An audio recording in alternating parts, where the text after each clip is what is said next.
What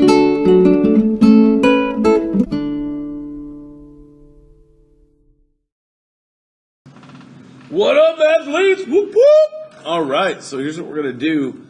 I'm just going to go through a little bit of this page, talk about some exercises we got going on because we're prepping for trigonometry. Good times coming back after break. So for each triangle, label the appropriate sides as hypotenuse, opposite, and adjacent with respect to the marked acute angle. Now here's what I want you to understand. This angle right here is called theta. Look at that. We're going to get into theta a lot. We're going to be using theta a lot.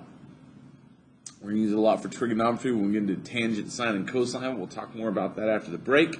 But this is called theta. So whenever you hear me call theta, I'm talking about the acute angle we've marked with this little sideways looking zero, right?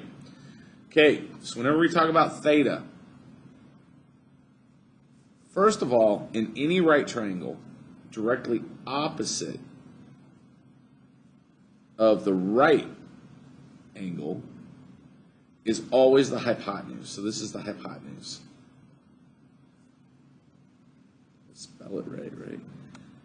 This is the hypotenuse. It's also recognizable as the longest side connecting the two legs.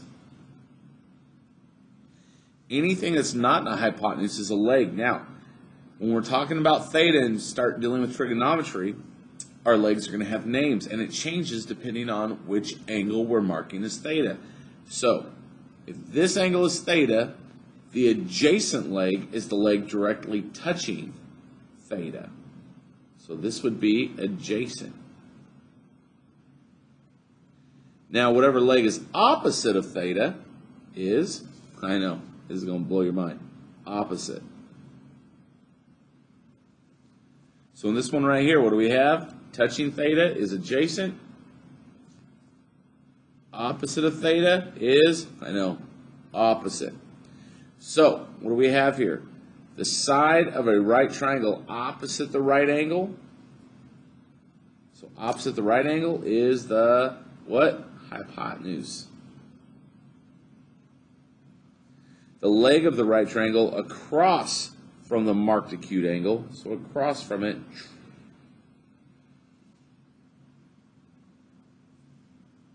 is the opposite side. And the leg of a right triangle, one of the two rays of the marked acute angle. So in other words, this angle right here, there's a ray that goes this way, right? And there's a ray that goes this way. Well, this one's the hypotenuse, which makes this one the adjacent. But I always just say it's the side touching the angle, right? But it is one of the two rays that comes off it. In trigonometry, you'll see down here, we sometimes represent the measure of the angle of the Greek letter theta, pronounced theta. And that's what we're going to be using. So you'll notice this is theta, across from theta is the opposite, touching theta is the adjacent, and across from the right angle is the hypotenuse. Boom, right there. So you're going to get lots of practice on this page right here. All you're going to do is mark the hypotenuse, the opposite, the adjacent. So for example, and we're just using these little shortcomings right here, so or abbreviations right here. So again, opposite the right angle is opposite. Opposite theta is, or I'm sorry, is, that was hypotenuse. Man, I'm screwing up myself. Opposite of the right angle is hypotenuse. Opposite theta is opposite. And touching theta is adjacent. So, get that working on this. All right, we're going to go ahead and move on because the next thing we're really going to talk about is solving proportions using cross multiplication. So whenever you have a proportion set equal to another proportion and we have one missing variable, the way we're going to solve this is through cross multiply. So I'm going to end up with 4x equals 90. And we're going to solve that nice and easy by dividing by 4. Which is x equals 82.5. Boom. So what do? You multiply across. So we make that cross. We do denominator to numerator, get 2x, or numerator to denominator, and get 5 times 6 is 30. And then we solve for our missing variable. We get x equals 15. Awesome. Lots of practice with this. Okay? And then the last, arguably one of the most important skills, if we have the square root of a times b, that's equal to the square root of a times the square root of b. What do I mean by that? If I can break this down, I want to simplify this as much as possible. So what do I know about 48? I know that 48 is equal to the square root of 4 times 12. Right? And I also know that 4 is a perfect square. So I can say, hey, this is 2 square root 12. But then I look at that and I go, wait. 12 breaks down 2. So this is going to be 2 times the square root of 3 times 4. Look at that. I have another 4. What's the square root of 4?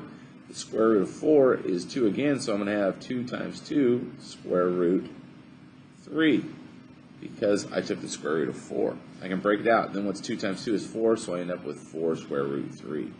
Now, if you recognize bigger numbers, I did this with the number 4 just to kind of show a breakdown and how it would work if you go through multiple iterations. But if 4 comes on the outside, then do you know what that means? That means this originally could have broken down into the square root of 16 times 3, which is equal to the square root of 16 times the square root of 3. What's the square root of 16? It is 4, so 4 square root 3. Okay, let's try this with one more example. I'm looking at this right here, and I know that this is going to equal the square root of 25 times 3, which equals the square root of 25 times the square root of 3. And what's the square root of 25? It's 5, so this is 5 square root 3, and that's fully simplified. Now, just so you all know, you do not need to do this second step right here where we separate it into set radicals. You don't have to do that. If you just see it right there, you know that's a perfect square. I'm okay with you pulling that right out. So lots of practice with this. I give you the most practice with this because it is one of the most challenging skills. You'll notice you have front and back. And if anybody would like maybe some bonus credit, see if you can figure out this message and show all your work here. Awesome. Ready, set, let's go.